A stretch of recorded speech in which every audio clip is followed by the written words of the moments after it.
नमस्कार दोस्तों, आप देख रहे हैं सरकारी जॉब भर्ती और मैं हूं हेमेंद्र साहू। आज के जो टॉपिक में देखने वाले हैं आपके प्रयोगशाला परिचारक के अंतर्गत जो वैकेंसी खुला हुआ है उसके बारे में देखने वाले हैं। बहुत जल्द जो है इसका अनाउंसमेंट होने वाला है कि इनका एग्ज़ाम डेट कब होने वाला है, क्योंकि जो है परसों की डेट में क्या होगा, रिजल्ट आ जाएगा चुनाव का। जैसे ही सरकार बनेगा तुरंत घोषणा कर देगा कि इसका एग्ज़ाम डेट इस तारीख को है। तो आपके पास जो है ज़्यादा समय नहीं रहेगा, इसलिए मैं कोशिश ये करता हूँ कि जितना हो सके सिलेबस के आधार पे आपको बताने का प्रयास कर रहा हूँ विज्ञान का, ठीक है? और जो सामान्य जो ज्ञान रहता है, इंडियन जीएस है और छत्तीसगढ़ का जीएस है, तो उसके लिए मैंने जो है वीडियो डाल दिया है, आप ज़रूर उसे जाकर देखें। उसमें जो है परिचारक भर्ती है और कांस्टेबल के हिसाब से बनाया गया है, क्योंकि कांस्टेबल का भी भर्ती जो है 15 दिसंबर से भरना प्रारंभ हो जाएगा, तो उस दृष्टिकोण से उसे बनाया गया है और एक नए सिरे से स्टार्ट किया हुआ है। तो आप उसे जाकर ज़रूर देखें। तो चलते हैं यहाँ पर वीडियो की तरफ। सर्वप्रथम ये रहेगा कि अगर आप हमारे चैनल पर नए हो तो हमारे चैनल को सब्सक्राइब करके बेल आइकन को जरूर दबा देना। आज के जो टॉपिक में देखने वाले हैं वहाँ मानव शरीर के अंतर्गत जो क्रिया विज्ञान होता है उन सभी को देखेंगे, जो कि आपके सिलेबस के आधार पर ही है। आप लोगों के लिए जो होमवर्क दिया था उस चीज़ को पहले देखते हैं कि विश्व पर्यावरण दिवस प्रति वर्ष कब मनाया जाता है। तो विश्व पर्यावरण दिवस जो है प्रति वर्ष कब मनाया जाता है बताना है। सही जवाब क्या जाएगा, 5 जून रहेगा, जो कि बहुत लोगों ने कमेंट किया है, बिल्कुल सही है। आज का पहला प्रश्न देखते हैं, मनुष्य में कुल कितनी हड्डियां होती है। तो एक मनुष्य में कुल कितनी हड्डियां होती है बताना है आपको। ऑप्शन है 212 है, 206 है, 300 है, 256 है। सही जवाब आ जाएगा 206 रहेगा। प्रश्न को पहले समझना फिर आंसर देना। क्या बोला गया है, मनुष्य के कुल कितनी हड्डियां, यानी कि वयस्क मनुष्य की बात किया है, तो इनकी जो संख्या है वहां 206 रहता है। लेकिन अगर कोई बाल्यावस्था काल में या जो नवजात शिशु का रहता है उसका अगर पूछता है, नवजात बच्चे का रहता है, तो उसमें आ जाएगा 300 रहेगा। हालांकि समय के साथ साथ जो 300 है वहाँ जो घट कर यानी कि एक दूसरे से जोड़ते हुए हाँ इनकी संख्या 206 तक पहुंच जाती है। दूसरा प्रश्न है, मनुष्य की खोपड़ी में कितनी अस्थियां होती है। तो मनुष्य की जो खोपड़ी है उसमें कितनी अस्थियां होती है बताना है। यहाँ पर जो ऑप्शन दिया गया है 22 है, 30 है, 25 है या 14 है। सही जवाब आ जाएगा इनका 22 रहेगा। 22 कैसे रहेगा उस चीज को देखते हैं। मान लो जाए ये क्या है, मनुष्य का खोपड़ी है, ठीक है, ये क्या है, उनका फेस है, ये उनका खोपड़ी है। तो इसमें जो है 22 कुल मिलाकर है, कुल मिलाकर यहाँ पर है 22। लेकिन अगर इसमें हम मध्य कान का जो भाग रहता है इसे यहाँ पर अगर मिलाते हैं तो इसमें 6 और प्लस कर दो तो कुल मिलाकर हो जाएगा 28 हो जाता है ना। लेकिन अगर सिर्फ खोपड़ी की बात किया जाता है तो फिर 22 रहेगा।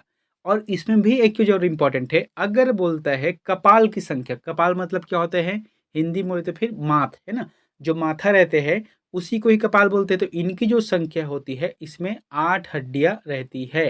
और साथ ही साथ जो फेस रहते हैं, जो कि चेहरे रहते हैं, ये वाला पार्ट रहते हैं, तो इसमें जो है हड्डियों की संख्या 14 हड्डी होती है। तो कुल मिलाकर कितना हो गया, 14 और 8 22, तो आंसर आ जाएगा 22 रहेगा। तीसरा प्रश्न है, मनुष्य के शरीर में पसलियों के कितने जोड़े होते हैं। काफी इंपॉर्टेंट प्रश्न है, मैंने इसे कई बार बता दिया है। इसका जो सही जवाब आ जाएगा 12 रहेगा। जैसे कि पसलियां मतलब क्या है, जैसे कि ये हाथ हो गया, ठीक है, जैसे कि ये चेस्ट हो गया, ये यहाँ पर हाथ हो गए, तो ये जो चेस्ट है इसमें कुछ ऐसा टाइप कहते हैं ना, तो इसी को कहा जाता है पसलियां। और इनकी जो संख्या वहाँ 12 जोड़े में होती है, यानी कि 24 हड्डियां होती हैं, ठीक है। लेकिन कभी कभी जो है, जैसे कि सामान्य तौर पे एक वयस्क मनुष्य का इतना होता है, लेकिन कभी कभी एक आध यानी कि 500 में एक आध व्यक्ति ऐसे होते हैं जिसमें एक अतिरिक्त पसलियां होती हैं, यानी कि 13 पसलियां होती हैं, 13 जोड़े पसलियां होती हैं। तो उसे क्या बोलते हैं, सर्वाइकल रिब कहा जाता है। अगला है, शरीर की सर्वाधिक प्रबल अस्थि होती है। तो शरीर की सर्वाधिक प्रबल अस्थियां होती है तो कौन सी रहती है, जांग में है कि जबड़े में है कि भुजा में है कि गर्दन में है। सही जवाब आ जाएगा जबड़े करेगा, ठीक है। जो दांत में लगे रहते हैं ना, जैसे कि दांत रहता है तो दांत के साथ साथ ये जो जबड़ा रहता है, ये वाला जो पार्ट रहता है ना, बहुत ही ज्यादा मजबूत रहता है, ठीक है। इससे जो है आप किसी भी चीज को उठा सकते हो। जैसे कि हम लोग कहते हैं ना कि हमारे हाथों में बहुत ताकत है, वो तो है ही, लेकिन उससे भी ज़्यादा ताकत जो है किसमें रहता है, जबड़े में रहता है। अगला प्रश्न है, निम्न में से कौन मानव के पैर की हड्डी नहीं है। तो इनमें से कौन सा जो है मानव के पैर की हड्डी नहीं है? जैसे कि टिबिया है, ह्यूमरस है, फीमर है या फिबुआ है। इसका जो आंसर क्या जाएगा? ह्यूमरस रहेगा। ठीक है, ह्यूमरस मतलब देखो होता क्या है, जैसे कि टीबिया है, ठीक है, तो टीबिया में क्या होता है, पैर की दो हड्डियों का भीतरी या आमतौर पर बड़ा घुटने के नीचे का अंग रहता है। जैसे कि ये हमारा पैर है, ठीक है, अब ये पैर में यहाँ तक तो घुटने आ गए, जैसे इस साइड जांग है, तो यहाँ से क्या होता है, पैर आ गया। ठीक है, जैसे कि ये हो गए पैर। तो इसी में जो हड्डी रहता है, एक तो है मोटा वाला रहता है और एक है पतला वाला रहता है। तो जो मोटा वाला रहते हैं उसे कहते हैं टिबिया, उसे क्या बोलते हैं, टिबिया कहते हैं। ठीक है, और जो है एक होता है फीमर। तो फीमर को पता है, मैंने यहाँ पे बताया था, जो जांग वाला एरिया है ना ये, तो ये क्या हो जाता है, फीमर कहते हैं। और उसके साथ एक और आता है फिबुआ। तो फिबुआ क्या है, जैसे कि ये टिबिया है, तो ये जो छोटी वाली जो हड्डी रहती है पतली सी, उसे कहते हैं फिबुआ कहते हैं। लेकिन जो ह्यूमरस है वहाँ भुजा, जो भुजा रहते हैं ना, भुजा और कोहनी के जो बीच के जो दूरी रहते हैं, वो हड्डी रहते हैं, उसे ही कहा जाता है ह्यूमरस कहा जाता है। अगले है, मनुष्य के शरीर में पैर की हड्डी किसमें पाई जाती है? देखो यहाँ पर कहने के मतलब क्या है कि जैसे कि खोखली होती है, कि सरंध्री होती है, कि ठोस होती है, कि किलक होती है। तो आपको ये बताना है कि जो एक मनुष्य की जो पैर की हड्डी होती है वह कैसी होती है। सही जवाब क्या जगह, सरिंध्री, सरिंध्री होती है। देखो एक तो खोखलित नहीं होता क्योंकि उसमें जो है अस्थि मज्जा रहता है। ठोस भी उतना नहीं होता क्योंकि ठोस तो कोई भई हड्डी है, लेकिन पैर का उतना ठोस नहीं रहता है। इसलिए जल्दी क्या है, पैर जल्दी फ्रैक्चर होता है, ठीक है? तो इसका जो आंसर जाएगा सरिंध्री। क्यों होता है? क्योंकि ये जो है हड्डियाँ रंध्र युक्त यानी कि छोटे-छोटे छिद्र युक्त पाए जाते हैं, इसी कारण इसका आंसर जाएगा सरिंध्री होती है। अगला है, दांतों तथा हड्डी में पाए जाने वाले तत्व है। तो दांत या फिर जो हड्डी में पाए जाने वाले तत्व मुख्य रूप से कौन होते हैं, कौन से रहते हैं? सही जवाब क्या जाएगा इनका, कैल्शियम व फास्फोरस। कैल्शियम व फास्फोरस इसका आंसर सही रहेगा, जो कि सी नंबर सही है। आठवां प्रश्न है, वृद्धावस्था में मनुष्य की हड्डियां क्यों कमजोर हो जाती है? आपको बताना है कि जैसे कि कोई वृद्धावस्था हो गया, तो उसमें क्या है, उस व्यक्ति का जो हड्डियां हैं वो कमजोर हो जाती है। क्यों हो जाती है बताना है। तो सही जवाब आ जाएगा कैल्शियम की कमी से। कैल्शियम की कमी से ऐसा होता है। इसलिए जो है कैल्शियम को मजबूत करने के लिए या हड्डी को मजबूत करने के लिए कैल्शियम की दवाइयाँ दी जाती है। 9वां प्रश्न है, अस्थियों एवं पेशियों को आपस में जोड़ता है।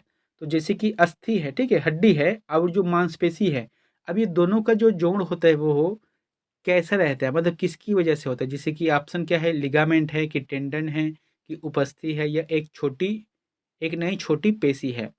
इसका जो आंसर क्या रहेगा, टेंडन रहेगा। ठीक है, जैसे कि कोई हड्डी है और पेशी है, दोनों को बीच का जो जोड़ने का कार्य है वहाँ टेंडन करते हैं। अब ये टेंडन मतलब होता क्या है, अब देख लो। इसे टेंडन या कटरा बोलते हैं। एक रेशेदार संयोजी ऊतक है जो मांसपेशियों को हड्डी से जोड़ता है। अगले है, मनुष्य के जीवन काल में कितने दांत दो बार विकसित होते हैं? तो एक मनुष्य के जो जीवन काल में जो दांत दो बार उगते हैं वहाँ कितने दांत होते हैं बताना है। जैसे कि हम सभी को पता है कितने होते हैं, 32 होते हैं। तो ये जैसे कि नीचे वाला भाग है और ये ऊपर वाला भाग है। तो आपको बताना है कि 32 दांत में से कितने ऐसे दांत हैं जो कि दो बार उत्पन्न होते हैं। इसका जो आंसर जगह 20 दांत है ना, 20 दांत ऐसे होते हैं जो कि दोबारा उग जाते हैं, और बाकी जो 12 बचे हुए दांत है वहाँ दोबारा कभी वहाँ उत्पन्न नहीं होता है, यानी निकलता नहीं है। अब एक चीज़ देखना, जैसे कि बच्चे रहते हैं तो उसको जैसे कि उसके दांत टूट जाते हैं, तो हम लोग क्या बोलते हैं कि इनके दूध के दांत टूट गए। लेकिन वो दांत जो है कुछ दिन के बाद पुनः आ जाते हैं। लेकिन जैसे ही वहाँ युवा होता है या बूढ़े काल में होता है, अगर टूट जाता है तो फिर नहीं आता है, उनकी जगह कोई डुप्लीकेट लगाना पड़ता है। अगला है, मानव की पाचन नली लगभग कितने फीट लंबी होती है? बहुत ही अच्छा प्रश्न है कि मानव की जो पाचन नली है वहाँ लगभग कितनी लंबी फीट होती है बताना है। 16 है, 18 है, 22 है या 32 है? इसका जो जवाब आ जाएगा डी नंबर रहेगा, जो कि 32 फीट होती है। देखते हैं, एक वयस्क मनुष्य का मुंह से गुदा, यानी कि जैसे कि मुंह से जो गुदा रहता है, ठीक है, यहाँ पर जो भी रहता है उसके बाद जो बाहर निकलते हैं, तो इनकी जो टोटल जो दूरी है वहाँ कितनी है, एक तो अगर मीटर में देखें तो फिर 9.74 मीटर होता है और अगर फीट में देखें तो 32 फीट होता है। तो इतना लंबा होता है एक मनुष्य की पाचन नली की लंबाई। अगले है पाचन तंत्र का हिस्सा नहीं है। तो पाचन तंत्र का हिस्सा कौन सा नहीं, जैसे यकृत है, पित्ताशय है, कार्निया है, आंत है, तो ये रहेगा कार्निया, क्योंकि कार्निया जो कि आंख से संबंधित है, आंख को कहा जाता है, इसमें एक जो पार्ट रहते हैं उसे ही कहा जाता है, ठीक है। लेकिन पाचन तंत्र से यकृत है, पित्ताशय है, आंत, ये सभी इससे संबंधित है। अगला है लार में कौन सा एंजाइम पाया जाता है। तो लार में पाए जाने वाले एंजाइम का नाम क्या है बताना है। रेनिन है कि टैलिन है कि टेनिन है कि रेजिन है। इसका जो जवाब आ जाएगा वहाँ टाइलिन रहेगा, ठीक है। इसका जो आंसर जाएगा टाइलिन रहेगा। और स्टार्च को शर्करा से तोड़ता है, स्टार्च को शर्करा से तोड़ने का कार्य करता है यहाँ। अगला है मानव शरीर में भोजन का रक्त द्वारा अवशोषण कहाँ सर्वाधिक होता है। मानव शरीर में भोजन का जो रक्त होता है इनका अवशोषण सर्वाधिक रूप से कहाँ पर होता है बताना है। तो इसका जो आंसर क्या जाएगा वहाँ छोटी आंत में आता है। जैसे कि भोजन करते हैं तो ज़्यादातर जो पचता है वहाँ छोटी आंत में पचता है, और वहीं से जो है शरीर को जितने भी विटामिन से, मिनरल्स से, या जो रक्त प्रवाह होता है, अवशोषण होता है, तो यहीं से होता है छोटी आंत से। अगला है पेसमेकर का कार्य है। तो एक पेसमेकर का कार्य क्या है, जैसे कि डॉक्टर के पास जाओ तो वो क्या करते हैं, पेसमेकर लगाता है। क्यों लगाता है, क्योंकि दिल की धड़कन को नियंत्रण करने का जो कार्य है वहाँ पेसमेकर का कार्य होता है। देखे थे इनके बारे में, एक ऐसा छोटा उपकरण है जो कि मानव हृदय के साथ ऑपरेशन कर लगाया जाता है और मुख्यतः हृदय गति को नियंत्रित करने में मदद करता है। इसका जो आंसर आ जाएगा वहाँ सी रहेगा। अगला है निम्न में किनकी भित्तियों पर रक्त द्वारा डाले गए दबाव को रक्तदाब कहते हैं। काफी इंपॉर्टेंट है। तो कौन से ऐसे भित्तियां हैं जिनमें रक्त का डाले गए जो दबाव है उसे रक्तदाब या रक्तचाप है, या जो है ब्लड प्रेशर भी बोलते हैं। तो इसका जो आंसर जाएगा धमनी। जैसे कि हम लोग पढ़ते हैं हमेशा कि सिरा और धमनी, तो इसका मतलब होता क्या है। तो सर्वप्रथम देखो धमनियाँ। तो धमनियाँ क्या होता है, ये जो है हृदय से शरीर के अंगों तक जो है ब्लड को पहुंचाता है, जो कि शुद्ध ब्लड होता है, शुद्ध खून होता है, ठीक है। और एक होता है सिरा, जो कि खून को जो है हृदय तक पहुंचाना है, यानी कि जो अशुद्ध खून रहते हैं ना उसे हृदय तक पहुंचाने का कार्य करते हैं, और वहां से पंपिंग होता है तो पुनः प्रसारित वहां होता है। 17वां प्रश्न है सोते समय रक्तदाब में क्या परिवर्तन होता है। तो सोते समय रक्तदाब में क्या परिवर्तन होता है बताना है। इसका जो आंसर आ जाएगा घटता है। मैंने एक दिन बताया था ना आपको, जैसे कि ब्लड प्रेशर क्या होता है, अगर कोई अचानक कोई सूचना सुन लो या दुर्घटना हो जाता है तो उसे देखकर व्यक्ति के जो बीपी है वहाँ बढ़ जाता है, ब्लड प्रेशर बढ़ जाता है। लेकिन वहाँ जब सोता है तो उस समय उनके जो शरीर एकदम नॉर्मल रहते हैं, ढीला रहते हैं। इस वजह से उनके जो है रक्तचाप जो है या रक्तदाब जो है घटा हुआ रहता है। अगला है लव डब ध्वनि किसकी क्रिया के कारण उत्पन्न होती है। तो लव डब ध्वनि तो ये होता है हृदय हृदय की क्रिया के वजह से होती है। जैसे कि हम लोग सामान्य शब्दों में बोलते हैं, जैसे कि दिल की धड़कन जब धड़कते हैं तो उसे हम लोग क्या बोलते हैं, धक धक बोलते हैं। लेकिन डॉक्टरी फील्ड में या मेडिकल फील्ड में धक धक नहीं होता, उस समय होता है लव डब कहते हैं, उसे जो है लव डब कहते हैं, यानी कि लव डब, तो उसे एक गिनते हैं, ठीक है। तो इसी आधार पे होता है। अगला है मनुष्य के शरीर में हृदय को एक बार में धड़कने के लिए कितना समय लगता है। तो एक बार में धड़कने के लिए कितना समय लगता है, 1 सेकंड है कि 1 मिनट है कि 1.5 सेकंड है या 0.8 सेकंड है। जैसे कि हम सभी को पता है कि हमारा जो दिल है वहाँ 1 मिनट में लगभग 72 बार धड़कता है। ये जो है सामान्य अवस्था की बात है, ठीक है। अगर कोई तेज दौड़ता है तब की बात अलग है, या जो शांत बैठा है योग करता है, खास करके जो भस्त्रिका है, तो अलग बात है। लेकिन हमको ये देखना है कि एक बार जो धड़कने में यानी कि लव और डब होने में कितना समय लगता है। तो 0.8 सेकंड सही रहेगा, जो कि डी आंसर सही है। अगले है शरीर में हीमोग्लोबिन का कार्य है।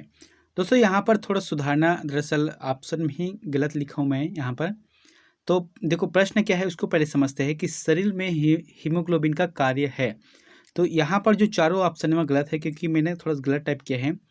तो इसका जो कार्य होता है वह ऑक्सीजन को परिवहन करना होता है। यानी कि जो ब्लड रहते हैं ना, हीमोग्लोबिन मतलब क्या है, ब्लड है, रेड ब्लड सेल। तो इसमें क्या रहते हैं, ऑक्सीजन रहते हैं, जो कि हमारे शरीर के जितने भी पार्ट है ना वहाँ तक पहुँचाने का कार्य करता है। और जहाँ पर ऑक्सीजन नहीं पहुँचता है, जिसकी वजह से वहाँ पर जो शरीर रहता है, जो पार्ट रहता है, वहाँ दर्द करने लगता है। तो ये होता है जो ऑक्सीजन का जो कार्य है या हीमोग्लोबिन का जो कार्य रहता है ना, वो ऑक्सीजन को सप्लाई करने का कार्य करते हैं। 21वां प्रश्न है, लाल रक्त कणिकाएं कहाँ उत्पन्न होती है? तो लाल रक्त जो कणिका है कहाँ पर उत्पन्न होती है? जैसे कि तिल्ली में है कि वृक्क में है या यकृत में है या अस्थि मज्जा में है। इसका जो जवाब आ जाएगा चौथा नंबर रहेगा अस्थि मज्जा। मैंने बताया था जो हड्डी रहते हैं ना, दोनों के बीच का जो भाग रहता है उसे ही कहा जाता है अस्थि मज्जा। अगले है, सफेद रक्त कण का मुख्य कार्य है। क्या बोला गया है? सफेद रक्त कण, या इसे ही बोलते हैं WBC, है ना, WBC बोलते हैं, यानी कि वाइट ब्लड सेल बोलते हैं इस चीज को। तो इनका मुख्य कार्य क्या होता है?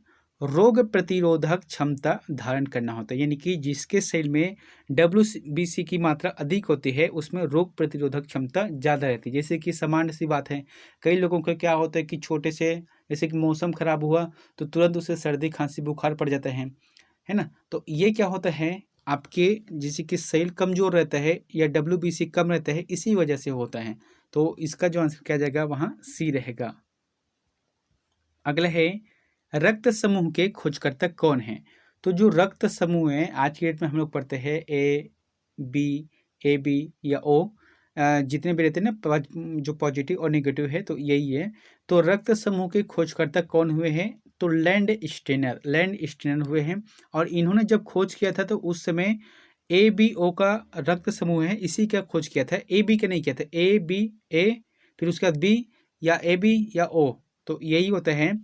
तो इनके जो खोज है वहाँ 1900 से 1901 के दौरान कार्ल लैंडस्टेनर ने इंसानी खून ABO रक्त समूहों और इनमें मिलने वाले महत्वपूर्ण जो RH फैक्टर की खोज की थी। अगला है, मानव शरीर की सबसे बड़ी कोशिका है। तो मानव शरीर की सबसे बड़ी कोशिका कौन सी है, बताना है आपको। जैसे कि श्वेत रक्त कणिका है कि लाल रक्त कणिका है या जो है तंत्रिका कोशिका है, या इनमें से कोई नहीं, तंत्रिका कोशिका, या इसे ही कोशिका तंत्र कहते हैं। तो इसका जो आंसर क्या जाएगा C नंबर रहेगा। अगला है, मनुष्य में मेरुदंड में कितनी जोड़ी तंत्रिकाएं होती हैं?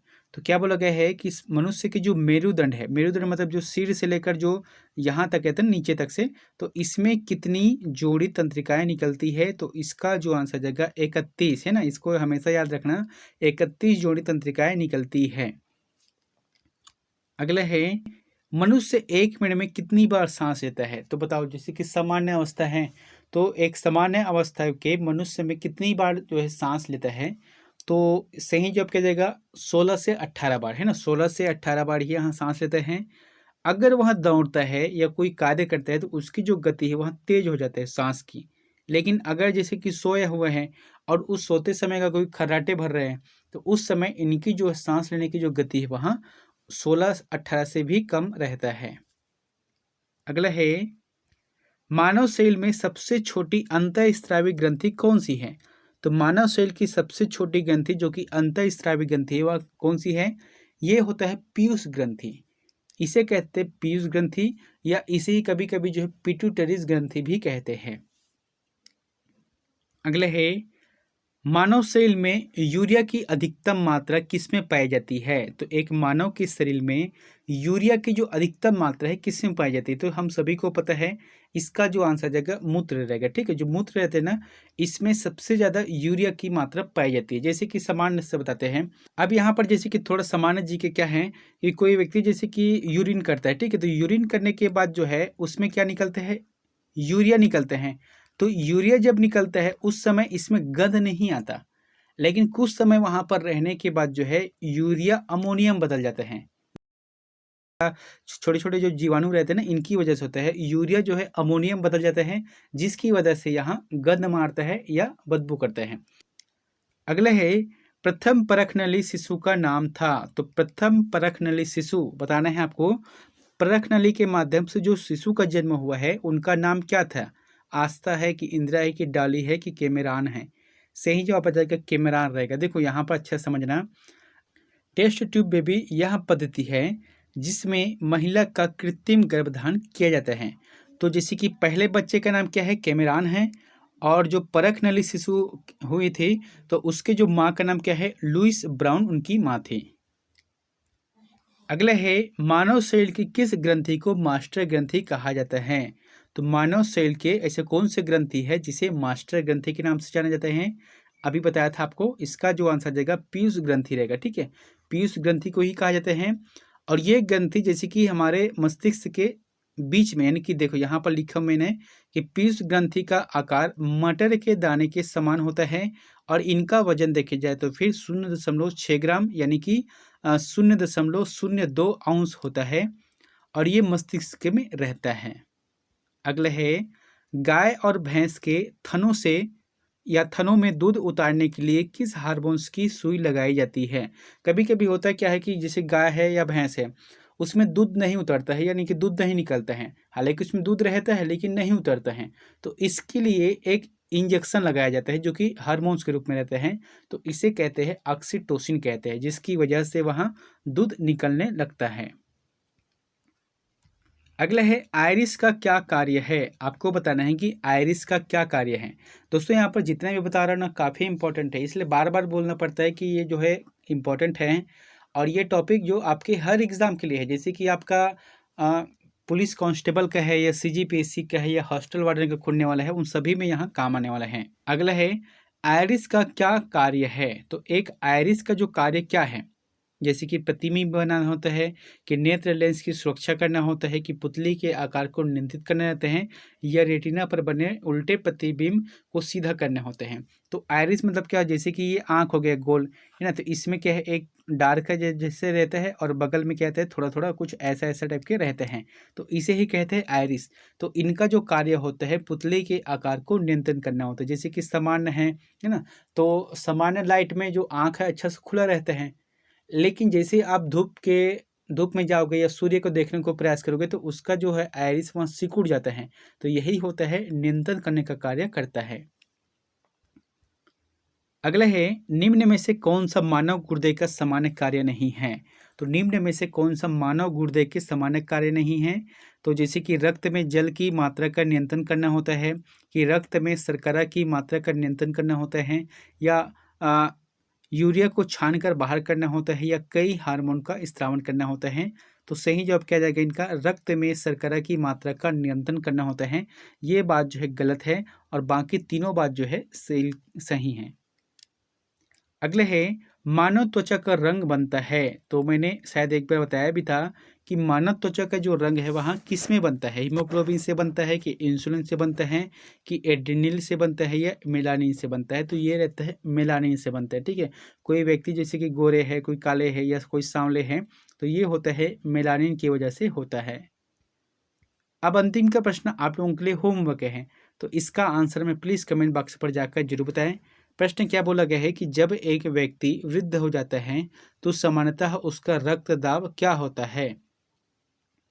क्या बोला गया है, जब एक व्यक्ति वृद्ध हो जाता है तो उस समय उनकी सामान्यतः जो रक्त का दाब रहता है वहाँ क्या होता है। जैसे कि ऑप्शन में है, घट जाता है, कि बढ़ जाता है, या उतना ही रहता है, या बदलता रहता है। तो इन चारों में से क्या जाएगा सही आंसर, आप हमें कमेंट करके जरूर बताएं। ठीक है, तो मिलते हैं नेक्स्ट वीडियो में एक नई जानकारी के साथ। Thank you.